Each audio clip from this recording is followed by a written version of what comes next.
आज 10 में से 6 हमारी माताएं बहनें ऐसी हैं जो पीसीओडी से सफ़र कर रही हैं। इर्रेगुलर पीरियड्स, वेट बढ़ जाना, एक्ने, हेयर फॉल।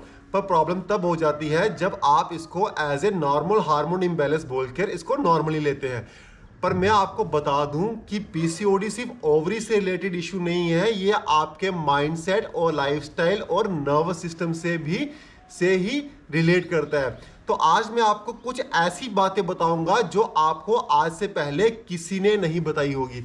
सबसे पहले पीसीओडी मीन्स क्या होता है। जब आप स्ट्रेस में होते हैं, आप अधिकतर ओवर थिंकिंग कर रहे हैं, तनाव में रहते हैं, तो तनाव में रहने के कारण क्या होता है कि आपकी बॉडी का जो कोर्टिसोल लेवल जो है वो बढ़ना शुरू हो जाता है। कोर्टिसोल लेवल क्या करता है कि हमारी बॉडी को जो है वो एक सर्वाइवल मोड पे ले आता है। जब कोर्टिसोल लेवल बढ़ता है, कोर्टिसोल लेवल बढ़ने से आपकी बॉडी का इंसुलिन जो है वो डिस्टर्ब हो जाता है। इंसुलिन डिस्टर्ब होने के कारण आपकी बॉडी में एक एंड्रोजन नाम एक मेल हार्मोन जो होता है वो ज़्यादा बढ़ना शुरू हो जाता है, जिससे आपने देखा होगा काफ़ी सारी माताएं बहनें ऐसी हैं जिनके चेहरे के ऊपर बाल आना शुरू हो जाते हैं। एंड्रोजन हार्मोन बढ़ने से इर्रेगुलर पीरियड की प्रॉब्लम जो है वो शुरू हो जाती है।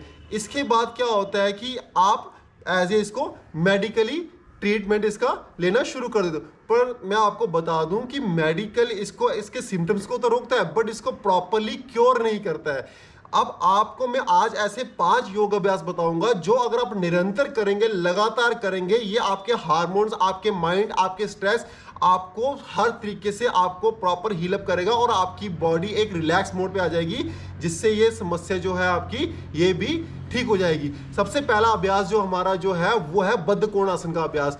बद्धकोणासन में क्या करना है, क्योंकि अधिकतर क्या होता है कि पीसीओडीज में जितना भी पेल्विक रीजन होता है हमारी माताओं बहनों का, वो टोटली टाइट हो जाता है, जकड़ जाता है, जिसके कारण क्या होता है कि ओवरीज में ब्लड फ्लोज नहीं हो पाता। तो ये अभ्यास क्या करेगा, आपकी ओवरीज के अंदर ब्लड फ्लो करेगा और उसको एक रिलैक्स मोड पे ले आएगा। आपको करना है कैसे, सबसे पहले आप ये देखिए, आपको अपनी दोनों टांगें सीधी करनी है।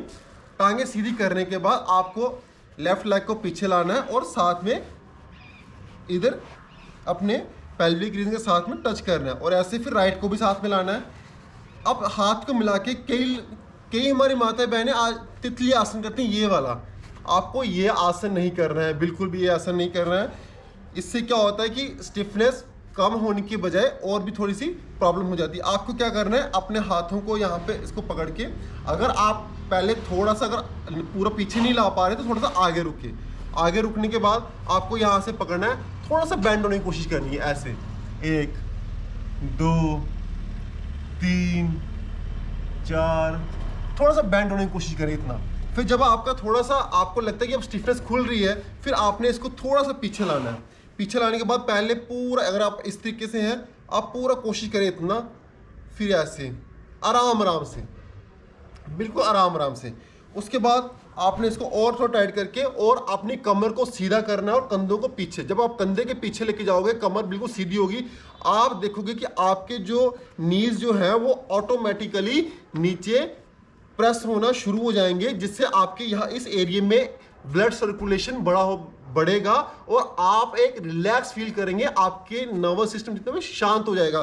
फिर आपको इस तरीके से यूं कर लेना और आपको 1 से कम 2 मिनट तक आपको इस तरीके से रहना है, क्योंकि योग अभ्यास में जब आप ठहरोगे तभी ज़्यादा प्रभाव दिखाएगा आपको। और इस तरीके से रहना आपको, ये आपको बहुत हद तक रिलैक्स मिलेगा। और जब आप इस तरीके से हो रहे हो, फिर आपको थोड़ा थोड़ा बैंड करना है, ऐसे और बैंड, फिर थोड़ा इतना गए, फिर थोड़ा और बैंड, फिर थोड़ा और, फिर थोड़ा और, फिर थोड़ा और पूरा। ये अकेला अभ्यास ही आपके पूरे सिस्टम को, आपके पूरे जितने भी डिस्टर्बेंस आपके पेल्विक रीजन में है उसको सबको ठीक करेगा और सब में ब्लड सर्कुलेशन होना शुरू हो जाएगा। अगला अभ्यास हमारा जो है वो है मल आसन का अभ्यास। मल आसन में क्योंकि इस पीसीओडीज में क्या होता है कि जितना भी पेल्विक रीजन होता है वो एक लेजी हो जाता है, जिससे उस पर कोई इफेक्ट मतलब टोटली आलसीपन हो जाता है। मल आसन करने से क्या होगा कि उनमें एक एक्टिवनेस आएगी और आपके अंदर एक अलग सी एक ऊर्जा और काम करने की एक, मतलब आप एनर्जेटिक हो जाओगे। आप मल आसन में आपको क्या करना है, आपको सिंपल यूं टांगे खोल के और पूरा यूं इस तरीके से ये, और हाथ को ऐसे इस तरीके से आपको इस तरीके से बैठना है। कम से कम भी 30 सेकंड 40 सेकंड तक ऐसे जरूर बैठें।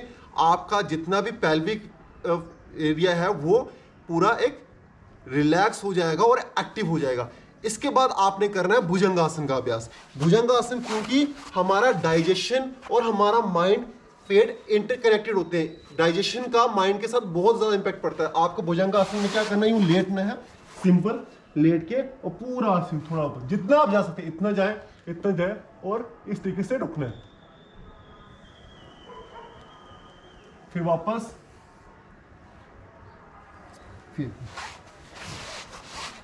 ये अभ्यास करने के बाद आपने करना है सेतुबंध आसन का अभ्यास। सेतुबंध आसन आपके पूरे रिप्रोडक्टिव सिस्टम को, आपके पूरे डाइजेशन को, गले को, आपके माइंड को, हर तरीके को, हर चीज को एक प्रॉपर एक बैलेंस करता है और रिलैक्स करता है। आपको करना है कैसे, आपने सिंपल यूं लेट जाना है।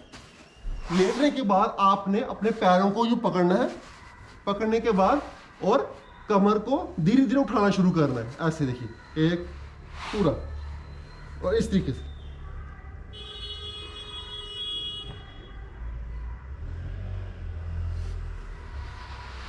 और फिर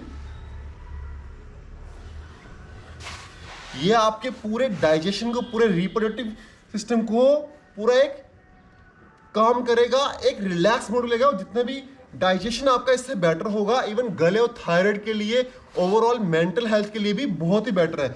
इसके बाद जो अभ्यास जो आपने करना है, वो आखिरी अभ्यास जो हमारा है वो है सुप्तबद्ध कोणासन। सुप्तबद्ध कोणासन में आपने क्या करना है, जैसे आपने पैरों को यूं जोड़ा, यूं जोड़ के बाद अब ये देखिए यूं जोड़ा और फिर आपने लेट जाना है इस तरीके से ये। और लेटने के बाद अपने दोनों हाथों से यहाँ पैरों को रख के इसको इस तरीके से यूं। इससे आपको एक रिलैक्स मोड पे चले जाओगे और आपकी बॉडी को भी लगेगा कि भाई मुझे अब रिलैक्स मिल रहा है और बॉडी आपकी खुद हील अप होना शुरू हो जाएगी। आपको इस तरीके से कम 1.5 से 2 मिनट आपको यूं रखना है। फिर आपने उठ के बैठ जाना है। उठ के बैठ जाने के बाद आपको 5 से 10 मिनट अनुलोम विलोम प्राणायाम करना है। आपको ऑल्टरनेट नोस्ट्रल जो आप ब्रीदिंग करते हैं, इनहेल एक्सहेल, वो करना है। क्योंकि हमारे माइंड और बॉडी के बीच में ब्रीथ जो है वो हमारे एक ब्रिज का काम करती है। जितनी आपकी ब्रीथ ज़्यादा गहरी होगी इतना आपका कोर्टिसोल लेवल घटेगा, आपका स्ट्रेस ओवरकम करोगे और आप देखोगे आपके सारे हार्मोन जो है वो बैलेंस होना शुरू हो जाएंगे। तो दोस्तों, तो आज में ये हमारे वो अभ्यास रहे जो आप निरंतर करें, लगातार करें। ये नहीं कि आपने एक दिन किया, कुछ दिन छोड़ दिया, ऐसा नहीं। आप लगातार करना है इसको, एक जीवन की अपने एक पार्ट बना लो। मतलब डेली सुबह उठ के आपका ये किए बिना आपके जीवन शुरू, आपकी दिनचर्या शुरू होनी ही नहीं चाहिए। और अब आपको क्या अवॉइड करना है, क्या नहीं करना है। सबसे पहले तो आप मैक्सिमम हमारी माताएं बहनें क्या करती हैं, कहती हैं हमें वेट कम करना, अपना वेट, और इसलिए ओवर एक्सरसाइज करना शुरू कर देती हैं, ओवर कार्डियो करना शुरू करती है। वो बिल्कुल नहीं करना है। आपने ओवर एक्सरसाइज नहीं करनी है, ओवर ईटिंग नहीं करनी है, जंक फूड, ये फ्राइड आपने टोटली बंद करना है। और आपको अपना एक लाइफस्टाइल बेटर करना है, एक टाइम टेबल बनाना है। इसके बाद आपने क्या करना है, आपको ये सब करने के बाद, योग अभ्यास करने के बाद आपको बिल्कुल अपना सिंपल